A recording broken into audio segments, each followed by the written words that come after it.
Hello dear students, गैसीय state unit के पिछले सेशंस में हमने आइडियल गैस बिहेवियर से डेविएशंस को डिटेल में पढ़ा था और हमने पाया था कि आइडियल गैस बिहेवियर से विचलन के मुख्य रूप से जो है वो काइनेटिक थ्योरी ऑफ गैसेस के दो पोस्टुलेट्स थे। वंडर वाल ने इन दोनों पोस्टुलेट्स में आवश्यक सुधार किए और हमें इक्वेशन दी वंडर वाल गैस इक्वेशन, जो कि रियल गैसेस के ऊपर भी एप्लीकेबल है। वंडर वाल ने जो दो करेक्शंस करी थी वो आइडियल गैस इक्वेशन की प्रेशर टर्म में करेक्शन करा था, जो कि इंटरमॉलिक्यूलर फोर्सेस ऑफ अट्रैक्शन को शो कर रहा था। इसी तरह वॉल्यूम टर्म में जो करेक्शन किया उसे हमने नाम दिया था वॉल्यूम करेक्शन, आयतन संशोधन, जो कि ये कह रहा था कि गैस के अणुओं का आयतन जो है वो उच्च दाब और निम्न दाब पर नेग्लिजिबल नहीं होता। उसके लिए जो उन्होंने करेक्शन टर्म दिया वर्जित आयतन NB के बराबर था। तो इन दोनों करेक्शन टर्म्स में हमारे पास दो नई टर्म्स आई थी, स्मॉल a और स्मॉल b, जिन्हें हमने नाम दिया van der Waals constants A and B। आज हम लोग इन्हीं वंडरवाल कॉन्स्टेंट्स के बारे में बात करते हैं। प्रेशर करेक्शन टर्म जो है वो इंटरमॉलिक्यूलर फोर्सेस ऑफ अट्रैक्शन को शो कर रही थी कि हमने जो है जूल थॉमसन इफेक्ट और लिक्विफेक्शन ऑफ गैसेस के बेसिस पे कहा था कि गैस मॉलिक्यूल्स के बीच में भी इंटरमॉलिक्यूलर फोर्सेस ऑफ अट्रैक्शन पाए जाते हैं।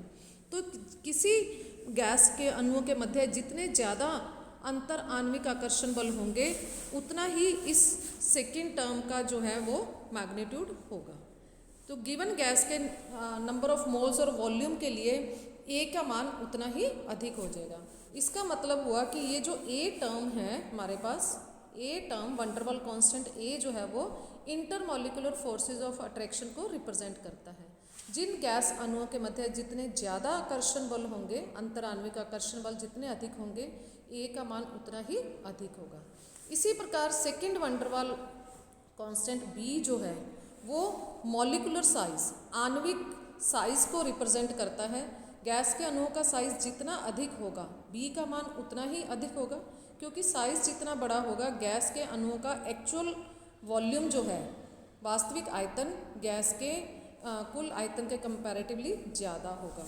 तो इसका मतलब क्या हुआ, हमारे पास स्मॉल a रिप्रेजेंट कर रहा है इंटरमॉलिक्यूलर फोर्सेस ऑफ अट्रैक्शन को और स्मॉल b रिप्रेजेंट कर रहा है molecular size of the molecules. अब हम लोग जो है इन वंडरवाल कॉन्स्टेंट्स की नेचर के ऊपर बात करते हैं। यहाँ मेरे पास जो है वंडरवाल ये जो टर्म है, इस टर्म को हमने स्मॉल p से रिप्रेजेंट किया था।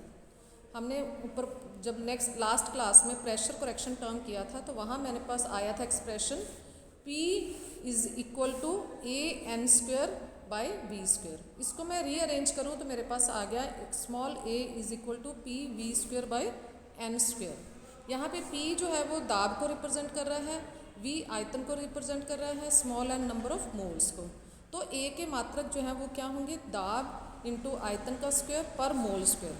अब हम जिन यूनिट में दाब और आयतन लेंगे उसके अकॉर्डिंग मेरे पास A के यूनिट बन जाएंगे। ऐसा यूनिट में हमें पता है कि दाब के यूनिट होते हैं न्यूटन पर मीटर स्क्वायर और आयतन के यूनिट होते हैं मीटर क्यूब। तो ये यूनिट्स जब मैं यहाँ पुट करूँगी एक्सप्रेशन में तो मेरे पास स्मॉल a की यूनिट हो जाएंगे newton metre raise to power 4 पर मोल स्क्वायर। और जो है अगर हम लोग प्रेशर को लेते हैं एटमॉस्फेयर में, वायुमंडल में, और वॉल्यूम को लेते हैं लीटर में, तो यूनिट हो जाएंगे वायुमंडल लीटर स्क्वायर पर मोल स्क्वायर, जिसे हम लोग न्यूटन मीटर में भी चेंज कर सकते हैं। तो यहाँ हमने लीटर वायुमंडल लीटर यूनिट्स को न्यूटन मीटर स्क्वायर यूनिट्स में चेंज करके दिखाया है कि कन्वर्जन फैक्टर्स क्या होंगे। इसी तरह स्मॉल b के यूनिट्स देखें तो v जो है वो बराबर था NB के, और b किसके बराबर होगा, V बाय N मीन्स आयतन अपॉन मोल।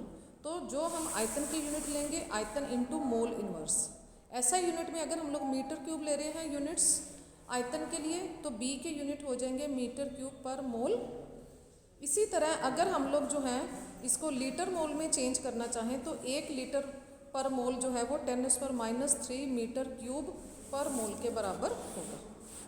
अब हम लोग इन यूनिट्स को, इन वंडरवाल कॉन्स्टेंट्स को यूज़ करते हुए एक न्यूमेरिकल प्रॉब्लम सॉल्व करके देखते हैं कि what's the application of van der Waals gas equation. मेरे पास एग्जाम्पल है 2 मोल अमोनिया का 300 केल्विन ताप पर आयतन 5 गुना 10⁻³ मीटर क्यूब है। तो वंडरवाल समीकरण का उपयोग करते हुए इस गैस के दाब की गणना कीजिए। ए आपको दिया गया है 0.417 न्यूटन मीटर रेज़्ड टू 4 पर मोल स्क्वायर।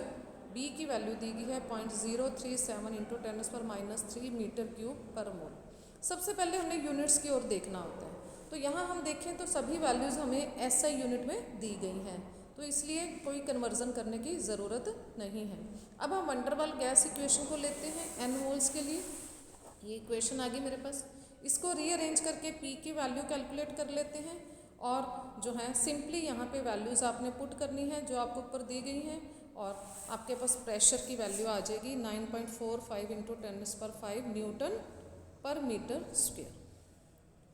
ठीक है, अब हम इस सारणी पे नज़र डालते हैं जो हमें ए और बी की अलग अलग वैल्यूज़ दी गई हैं। तो यहाँ आप देखिए ए की वैल्यू जो है वो इंटरमॉलिकुलर फोर्सेस ऑफ अट्रैक्शन को रिप्रेजेंट कर रही है। तो जिन गैसेस में जितने ज़्यादा इंटरमॉलिकुलर फोर्सेस ऑफ अट्रैक्शन होंगे ए का मान उतना अधिक होगा।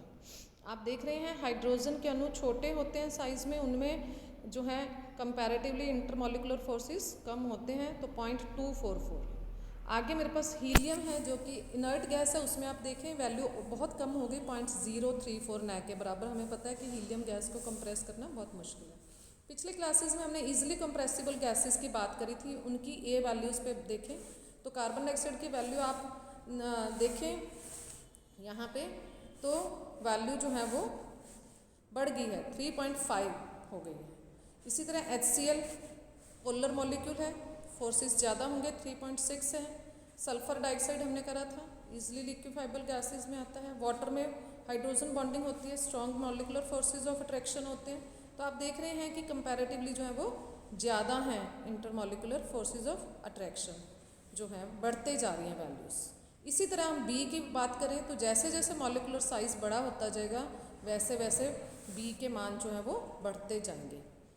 जो स्मॉल मॉलिक्यूल्स हैं, वेरी स्मॉल मॉलिक्यूल्स, हाइड्रोजन जैसे, उनके लिए वैल्यू है 2.66। और जो है इसी तरह मेरे पास नाइट्रोजन का साइज़ कंपैरेटिवली बढ़ गया तो वैल्यू जो है वो बढ़ गई है। हम कंपेयर कर सकते हैं। कार्बन डाइऑक्साइड के अणु और बड़े हैं। कार्बन डाइऑक्साइड में आप देख रहे हैं ए की वैल्यू भी सफिशेंट हाई है, बी की वैल्यू भी सफिशेंट हाई है, तो इसलिए इस गैस को जो है वो ईजिली लिक्विफाइबल गैस में आ जाएगी ये। तो इस तरह से हम लोग जो है ए और बी की वैल्यू से जो है गैस की नेचर के बारे में प्रेडिक्शन कर सकते हैं। That's all about van der Waals gas equation and van der Waals constants. Next classes में हम लोग जो हैं applications of van der Waals gas equations पे बात करेंगे। Thank you so much.